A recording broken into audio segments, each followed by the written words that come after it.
Well, hello, and I'm glad to have you along as we continue in our study of the Gospel of Matthew. In this next uh, selection, we are just going to be looking at one verse. I'm going to be reading out of the New American Standard Bible at Matthew chapter 26 and verse 26. While they were eating, Jesus took some bread and after a blessing, he broke it and gave it to the disciples and said, "Take, eat, this is my body." Now, here's one of the questions we can ask, and I think it's legitimate to ask. Why was bread used as a symbol? Or why would bread be used as a symbol in communion? I think the simplest way to answer this is to say that bread was already a symbol to begin with. Now, when I say bread was a symbol, I'm not saying that in some formal theological or philosophical sort of way. I am saying that bread was already a symbol in the sense that people understood in the time and place that Jesus was in, that bread was the basic staple of life. And what we are saying is that it was a symbol of the fact that this is the stuff that we must have to live life. Now, if you go around the world, obviously there's all sorts of variations of bread as a central thing. From my perspective, looking at China, we tend to think of the Chinese and rice. And in Asia, that is often the case. We think of the cassava plant. We can think of yams in certain parts of the world. We can think of the influx of potatoes and how the advent of potatoes helped European development in the industrial age as providing a basic foodstuff. I am of Irish origins and understand the devastation of the potato blight of the 19th century to Irish people. But what we're talking about is bread becomes a symbol because it is already a symbol. And we understand that there are foods across culture that represent the stuff by which life is based around. You don't have that, and people tend to starve and die. In the old life, we must have bread to live. How much more do we need this bread of the new covenant to live out the new life? In the 16th century in Europe, as the Protestant movement emerged, the discussion of the Eucharist became toxic.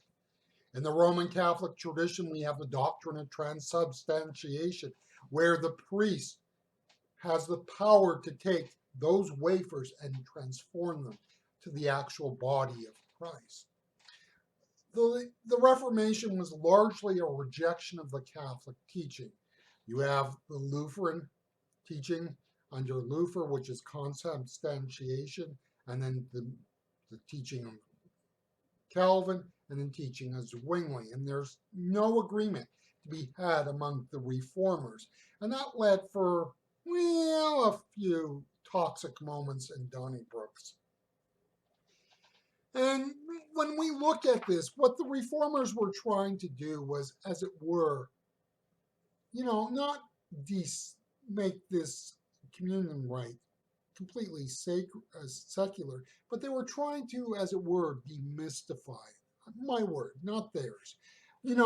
Catholic tradition had lost sight of the simplicity of the element. And of course here I'm looking at more of it from what we would call the Calvinist or Zwingli side of things, not so much maybe the Lutheran side. You see, it is just bread and remains bread. The miracle is not in the bread. It is that in and through this we have a symbol of what he did and what he endured. In the violence that comes in making bread, is there violence involved in bread? Think of it for a moment. There's harvesting, there's grinding, there is kneading, and there is baking. In the violence that comes in making bread, we have something that can provide life.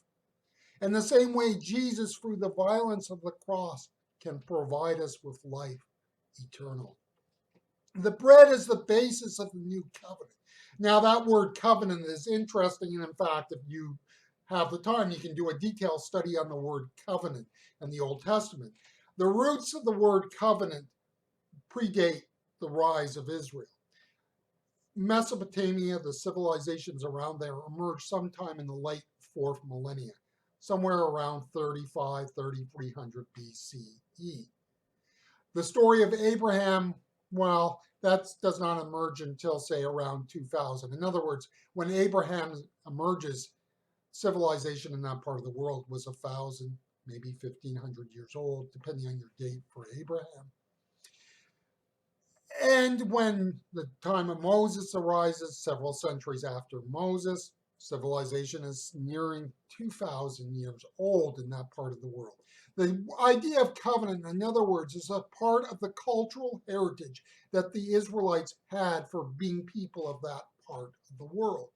And the idea of covenant is extremely rich and important idea. And so what they did was take and build off of a cultural foundation that was there. And we can go to Genesis chapter 15 and verse 10 and the covenant that Abraham makes with God.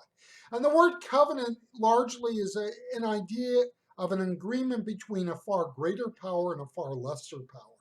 And that in exchange for recognizing the far greater, that there are benefits for the far lesser.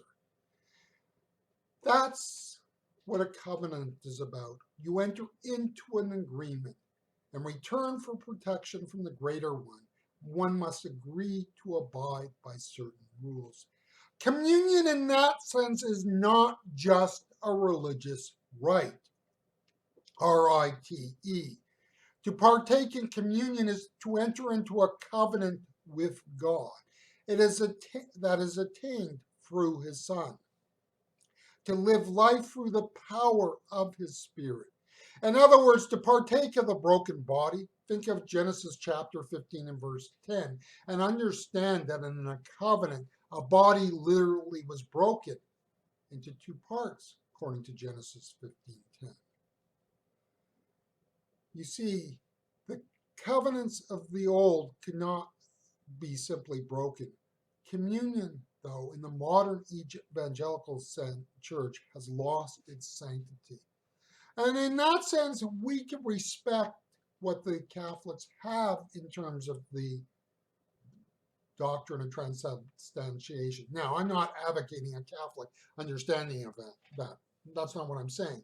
We can relate to and understand and respect the reverence that is found within the Catholic tradition for the communion rite. And we need to rediscover that. This is not just a religious rite, but when we celebrate communion with that broken body as symbolized in that bread, we are entering into a covenant, an agreement with God that in return for what he will give us, we will, as it were, abide by the rules. We need to have people see how serious communion is and what they are committing themselves to when they partake in it.